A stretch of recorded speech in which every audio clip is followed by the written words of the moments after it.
Hello, my name is Jenn and welcome to the Book Refuge. And I am the hottest of hot messes right now and I'm so sorry, but welcome to my Mafia romance weekend Readathon vlog. And I always meant to vlog this, but I started reading earlier than I planned to. And so I've already finished a book and I'm halfway through a second one and I was like, bitch, you haven't even started a vlog yet. So I realized that I should pop on here even though I look like a trash. And that might be being mean to the trash, and tell you what's going on. Hold on, let me get a little more light here. As if we could save this, but whatever. You guys love me here. This is fantastic. So also don't mind the air conditioner, but we're going through our first heat wave. So that's also why I look like this, but I don't care. I got home from the gym and I put on comfy clothes and I lay in front of my air conditioner until I sleep. That's how it happens in the summers here. So, all right. This was my bingo board. Isn't it beautiful? This is my TBR. There we are. So, what's the first book I read? I read Sweet Temptation. I listened to it at work today. That's why I read a book already. The reason why I started on Thursday night instead of waiting, or Thursday day, is because I'm going to be doing something tomorrow evening. I'm going to be going to see A Quiet Place with my friends. And I realized that that was going to cut into my first night of reading. And so logically, my brain is then like, well, you should start today. So I was able to find audiobooks for 3 out of the 6 books that I'm doing. This one I grabbed on Scribd. And some of you may be surprised. Some of you were surprised when I did my like TBR and announcement video that I haven't read Sweet Temptation yet. I haven't read any of the standalones, or hadn't read any of the standalones by Cora Reilly yet, because I was saving them for a rainy day, as well as I hadn't heard the best things about the standalones. And so I believe that there's like 2 schools of thought of what I've seen. I'd seen that people who read only Sweet Temptation first, like they read it because it was a standalone, really liked it. But if people read the Born in Blood Chronicles first, they liked that more. I found that I like it just as much. I gave it 5 stars. This is about Julia, who is, how do I explain this setup? I don't know how to explain this. I mean, if you've read the Born in Blood Chronicles, you already know who she is. Specifically, if you've read the Kimura Chronicles afterwards, you'll know that Julia is a cousin of Kiara. She's an older cousin of Kiara. And she's the one who, like, punches the bad uncle in the face before they murder him. And when, sorry, bug in my throat. When this book starts, Julia's only 18 and Kiara's only 12. So we hear a mention of Kiara's parents being killed and then the daughter being sent to stay with the uncles. So her parents are the uncle and aunt that she ends up staying with, but not the uncle who had raped her, okay? So Julia's dad is not the uncle who raped Kiara, but he is the uncle that she was staying with, and they really don't want her because she's the daughter of a traitor. And we're all like, she's 12 years old. She needs a place to stay. Quit being a bunch of fuckers, which we know that they are because they suck. But that is a side note. This one is a single dad, age gap, arranged marriage. So I did this one for, I used it only for the arranged marriage one. It could be used for a bunch more, obviously. But for me, I decided to use it as my arranged marriage one. And I think the reason why I loved this so much is that to me, this book felt a lot like Bound by Honor did, but Julia was a lot less frustrating than Aria is, okay? Because they're both the same age when they marry their husbands. Granted, Cassio, his wife recently died and he has a 2-year-old son and a like 10-month-old daughter, and so he needs a mother for his kids. And recently Julia's intended, who she didn't even know, he had died in some of the Mafia wars, and so she is almost 18 and unattached, and it's very respectable, of course, which is just really rare for there to be a woman of marriageable age, which I'm saying with the eye roll, right, who isn't engaged or married. Like, you get married off when you turn 18. Cassio is not really interested in this. He did not have a great relationship with his wife. There is some mystery regarding her death, about what happened, and he just doesn't want another wife who hates him. He really doesn't. He's very tired, underboss. Like, he is tired. And then he gets given this girl who feels like a girl to him, because she is, and he feels like a creepy old man that he is getting engaged to a 17-year-old. She dresses like a teenager, and he just feels pretty gross about it, which I really respected about him, because everything he's saying is true. He's 34 years old and marrying an 18-year-old. Maybe he's 32. Yeah, because he's 14 years older than her. And, you know, and I don't know, but it was so beautiful. And again, I loved Julia so much because she is put in this situation where she's being asked to be the mother of these children, which she doesn't have a problem with, but she has no experience with kids at all. And her parents promised that she would be a good caretaker, and there, you know, there's this virginal woman, she'll be able to do all these things. In Cassio, he is busy. So he's like, I need a woman who can hop in and like know how to handle this. But he gets this girl who questions him and wants to know him and is like, you can't just use me for sex and expect me to take care of your kids and then never hang out with us or get to know us. Like, I'm not going to be in a marriage where I only see you when you want to get your dick wet. Like, this 18-year-old says this to this guy. Not with those terms, but like, she challenges him. And it's so beautiful because Cassio sees the value in her very quickly, and in the changes she's able to make within his household and the connection she's able to make with his children. And she wants to bring him into that, right? She's like, I'm not looking to usurp your role or to make your kids like me better. I'm trying to open these doors for you so that you can be this parent.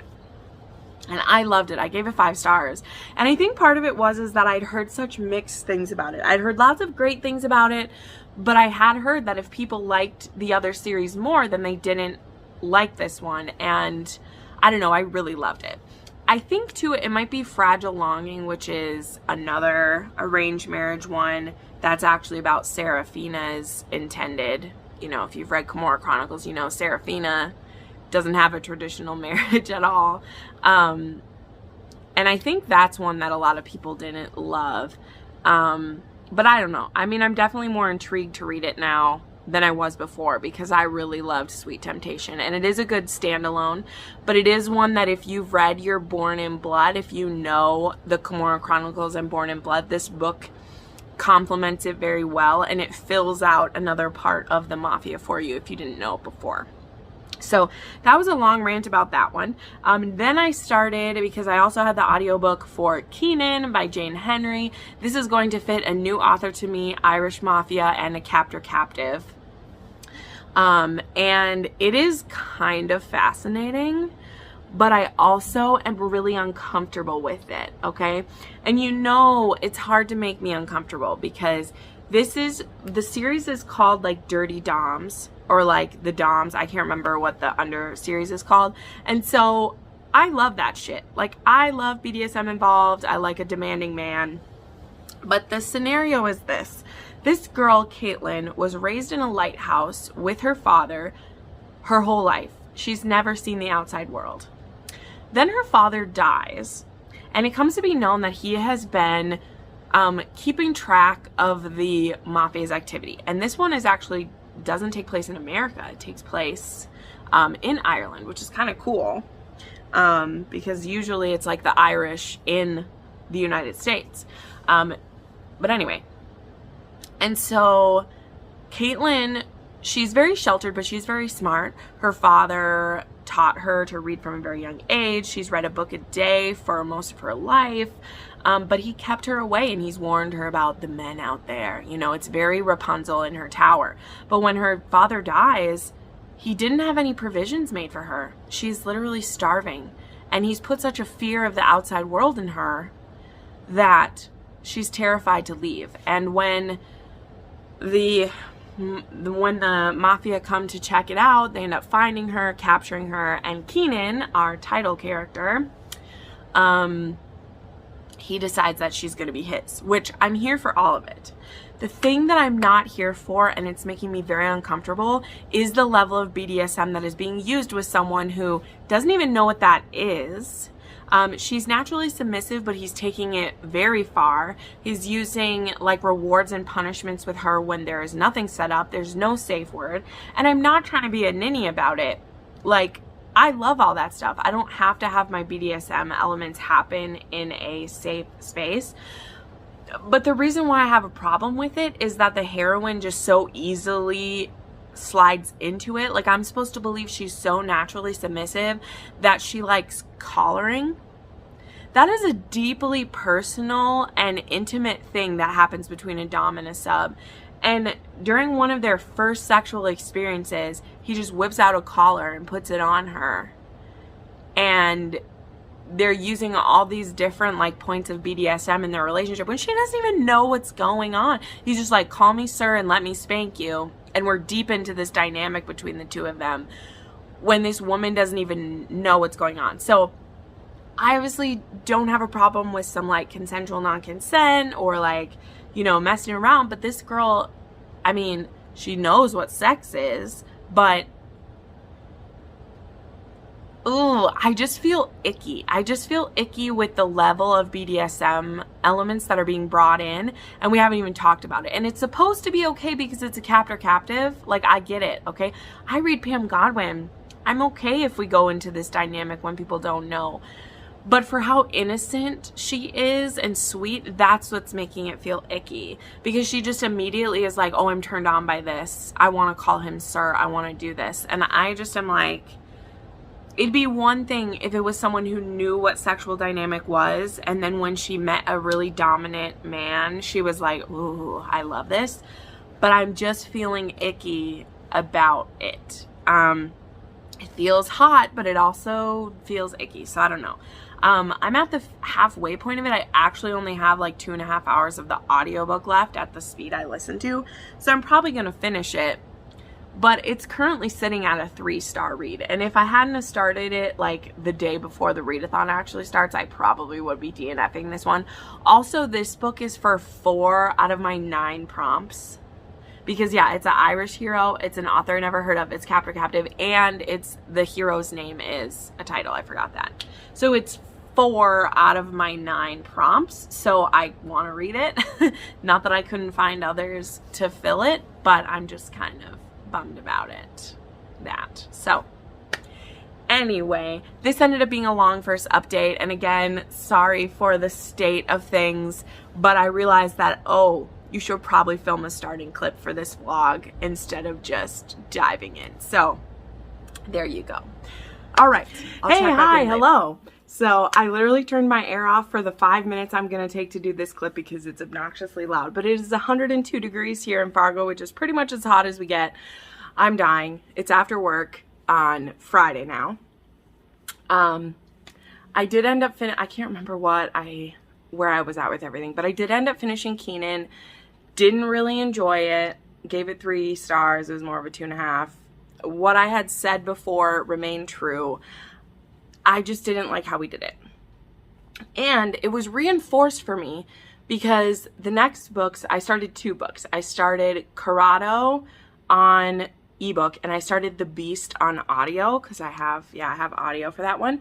And The Beast has similar things, but this is my Beauty and the Beast retelling. So the heroine makes a deal with Ash to be at his service, and she knows what that means, you know, because he, in front of her dad, she's taking her dad's place because he's messed up, you know, Beauty and the Beast retelling, and he like fondles her in front of her dad and makes it very clear what's happening if she's staying with him. So this isn't a captor-captive in the same way, because she literally volunteers herself, right? That's why it's a Beauty and the Beast retelling instead of just a regular, like, captor-captive. And also, though she drags her feet about a lot of stuff, she did consent to belong to him to save her father's life. So, Mafia reasons. You still can't willfully put yourself into slavery. That's not how it works. But we're not talking about human rights. We're reading Mafia books. So, there's that. But she also isn't this complete innocent. You know, she's been around before. She knows what her body is and what it does. So when he introduces these darker situations to her and it becomes clear that he enjoys kink, it's not like it's this perfectly pure innocent girl who is being coerced into something. Like, she is more surprised that she's, like, turned on by it, and then she's upset that she likes it so much, but it's not him, like, coercing her into anything. So I'm enjoying that one a lot. I think I'm at, like, 60%. I'll probably finish that one tonight. And then I will also finish Corrado. So this is the one Tori told me about that she read way back, and it's part of a series. So I can already tell that I'm going to need to read the others, and I don't know if I'll dive into those during this readathon or if I'll wait. It depends on how aggressive the cliffhanger is. But this is supposed to be an MMF, and the first one's called Corrado. And so there's a before and an after part of this. So it starts when both Alessio and Corrado are teenagers. They're 17. And they are both in what's called, well, Alessio is in what's called the League, and Corrado is going to be joining it. So this isn't completely like normal Mafia. There's other things going on within it, which I don't fully understand right now. But basically, Corrado needs to be, like, inducted into this thing called the League. Now, it's very clear that these two have sexual attraction for each other, and the first, you know, half of this book is them coming to terms with the fact that they do. And in fact, most people know that they have feelings for each other. Like, it's kind of known, but not super well known. And then when we jump to the after part of it, it's been 5 years later, and these two are still with each other, and a few people know that they're together. They are both bisexual, but they're each other's person. However, Corrado still has to hide it to some point, because there are people, it's not even so much him, like, being attracted to men and women that's the problem. It's the fact of, like, if he cared about anyone, these people could use it against him. So that's kind of a refreshing bent. You know, it's not like it's completely accepted, but it's also not like some of the other mafias where, like, if they knew you liked men, they would, like, murder you. It's more a fact of they don't want to be blackmailed by it or to have him used against him. So I think that's an interesting setup. Now, when we enter the after part of it, we meet a girl named Minerva, who's going to be the F in our MMF relationship, right? And this starts out with her where she's actually the daughter of a mistress to a lower level mafia guy. And they've mostly been left alone. They haven't been raised in the life. They've been able to live the life they want. And now all of a sudden her, you know, her mother's, like, mister, which I don't think it's her dad. Her mother became his mistress, like, after, you know, I don't think he's their dad. He decides that it'd be advantageous to use his mistress's children for advancement with arranged marriages. So this girl who's lived her life as, you know, a free woman at 21, she's going to be forced into marriage. And this, you know, her mom's man, he, you know, wants to use this for political advancement, and nobody in the mafia, like, wants him to get away with it. So the man that she's engaged to, he actually is going to help her escape because he doesn't want to marry her, she doesn't want to marry him, and he doesn't want to give this guy a foothold in their mafia. So he calls on Corrado, sorry, who owes him a favor, and asks him to take Minerva to Canada, because Corrado has dual citizenship, and just have her stay with him for an indeterminate amount of time until everything blows over and she'll be able to come back. So Corrado agrees to do this, but he's not supposed to tell Alessio about it. And that's kind of a shitty thing to do because they have slept with women during the time that they've been together. They've done it together and apart, but they always tell their, you know, partner that they're into someone, and then they'll either, you know, approach the woman together, or they'll be like, you can do it, it's fine. And there's something different this time because Corrado is feeling deeply attracted to this woman, and he can't tell Alessio about it, so he's feeling a little bit hanky about it. So that's how everything's going. There are more details to that, like, but I don't want to tell them. So also, again, because this is going to be an MMF, I was a little nervous that we weren't even meeting the F part of the MMF until halfway through. But this is going to be, I believe there's 3 books. The first 3 books of this series are about this couple. I think the first 2 or 3. So again, I don't know what the cliffhanger for this one will be, but we're at 77%. And Generva hasn't even met Alessio yet, so I know that there's going to be more to that. But I'm really liking it as a setup. I don't know that I will read Alessio, because it's Corrado and then the next book's Alessio. I don't know if I'll read that during the readathon, but I definitely will continue this series. Like, I know that I will already because I'm liking it. So that's where we're at with everything. I'm in the middle of 2 books. It's 5:45 right now. I'm actually going to be going to A Quiet Place 2 with my friends. One of the great pleasures of it being a super hot summer when I was a kid was going to a movie when it's like 100 degrees out. And also, I haven't been to a movie since November. We went to see Coco when it was in the theaters for the Day of the Dead. So I haven't been to the theaters in a long time, and I'm really looking forward to it, to spending some time with my friends. And I'm gonna, like, I ate a really small dinner because I want to eat some of the junk food at the theater and just have a great time, because I really enjoyed the first Quiet Place, so I'm excited to see this. But that's part of the reason why I started the readathon last night, because I knew tonight I wouldn't get to read very much.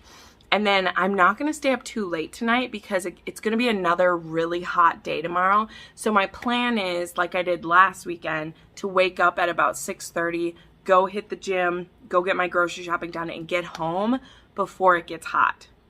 And then I'll be good to stay home for all of Saturday, and I think I'm planning to stay home on Sunday too. We'll see.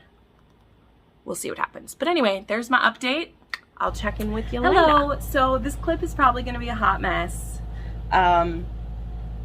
It's Saturday, and it looks really dark in here, but that's because I have all the shades closed because it's about 102 degrees. I just made myself some lunch. I made a flatbread pizza, and I have a salad. And I have my pineapple Sprite Zero. And I finally got done with my filming. I got my editing done, got that stuff up, and now I'm gonna tuck into reading some more. So the book I plan to read next is The Last Boss's Daughter by Sam Mariano. This is a Sam Mariano that I was saving for myself for a while, even though I'm trying to finish Sam Mariano's books because I want to do a deep dive on her. So this was the perfect opportunity to pull one of those books up because it fits the Mafia thing. But I believe this is a Snow White retelling, if you can't tell by the cover, and that a new Mafia boss has taken over, and so the last boss's daughter, I think, is supposed to be killed, is what I would assume. So that's all I really know about it. But yeah, I just wanted to pop in. I'm gonna take a bite of my food. I don't care if that's weird.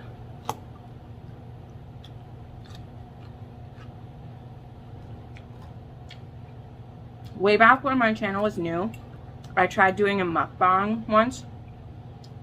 And granted, my channel was really small, so the crossover between people who liked books and the eating was pretty small.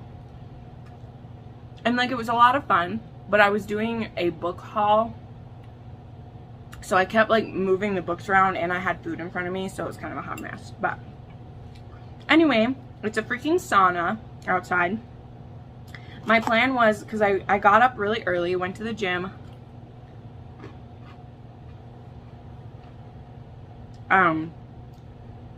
did my grocery shopping, and then I wasn't planning to leave my house again. But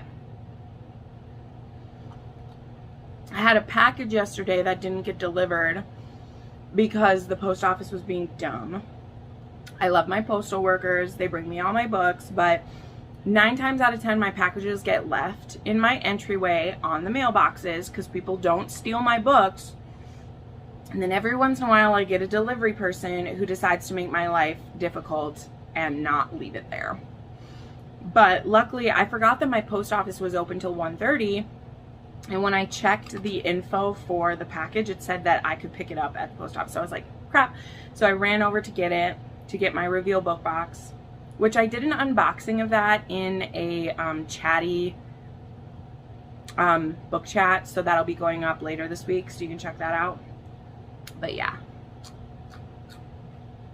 So anyway, that's really all that's going on. I did also start Witches Get Stitches last night, which I won't talk about here because I'm only 10% into it, but I couldn't help myself, and so I started reading it because I needed a little bit of breathing space after reading 2 like captives back to back that just like weren't really working for me. So anyway, yeah. But I just wanted to say hi so that I didn't forget to update, because I'm gonna read The Last Boss's Daughter. So there you go. There was an update. Hello. So, a little bit of burn here. Anyway, checking back in. It is now Saturday evening. I opened the window a little bit more. I'm making some dinner. I'm making 1-pot spaghetti tonight. It's a recipe I haven't tried before, so we'll see how it turns out. But in general, I just like making 1-pot pastas because they soak up all of the juices and it tastes delicious. Ooh. I was sprinkling pepper, so that's what you get. Okay, so I finished another book. I finished The Last Boss's Daughter, and I don't really know what was happening in it. It's not like anything of San Mariano's that I've read before. So it's definitely much, like, I don't want to say it's much lighter because it's still a Mafia story and there still is trigger warnings for attempted assault of varying degrees. Like, it happens more than once to the main character in different ways. There's a scene of torture that happens like off page, but you're like hearing it on a phone call type of thing. And yeah, it's still dark, but comparatively, in both tone and actions, it's lighter than like the Morelli series. Like, this is not, you know, Matteo Moretti, it's Morelli. And it's unconnected to that series at all. So yeah, it definitely is its own thing. But yeah, it's this girl who's, she has an evil stepdad instead of an evil stepmom, and she was coerced into this marriage, but it wasn't a real marriage because she didn't sign the papers or say I do. But yeah, so she's forced into that, and then one day she's snooping in a part of town she's not supposed to be, and so she ends up getting a tail put on her, and this guy's name is Liam, and he's a contract killer. He's not immediately contracted to kill her, but he's supposed to keep his eye on her. And he becomes interested in her and is following her now more for his own reasons than for his job. And then it becomes clear to him that someone, you know, that now he's supposed to hurt her. And of course, instead of doing that, he ferrets her away to his small cabin in the woods while he finishes taking care of business. So yes, it was not as steamy as previous San Mariano's. It was also much shorter than most San Mariano's, and I like, yeah, so I just feel a bit ambivalent about it. I gave it 3.5 stars. Yeah. Now I'm having a bit of a change from my planned TBR because Maggie Cole sent me book 7 in the Mafia Wars. So, still on theme and on brand for me, but technically not a book in my TBR. So, if I finish that tonight, which I probably will, I will start my last book, which is Dirty Souls by Karina Halle. but we'll see. I'm not sure. My pot is sizzling, so let's go see what's happening in here. See what's happening. Woohoo! Pot's a bubbling.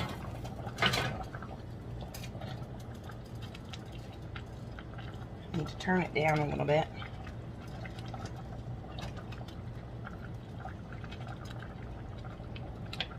So, made one pot pasta. I literally mixed the meat and the onions and spices, and I browned the hamburger, and then you put in water, sauce, and seasonings and the noodles, and then you cook it until the noodles soften. So this isn't quite done yet.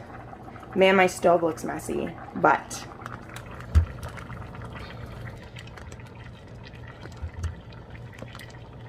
eventually this will be all cooked, and I only had to use one pot for it. So it's hard to make sure there's no clumps in the noodles, though. That's the one downside.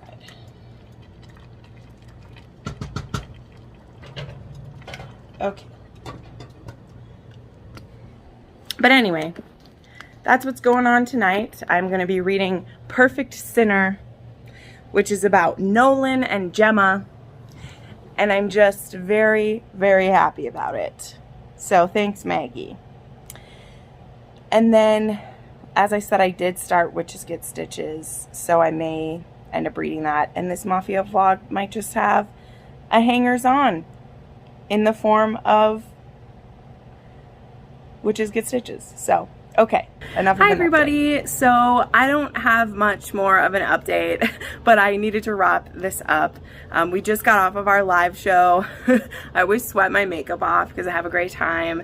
Thank you to everybody who was involved in it, to all my co-hosts for being a part of it, and to all of you for interacting with it. This was kind of the best,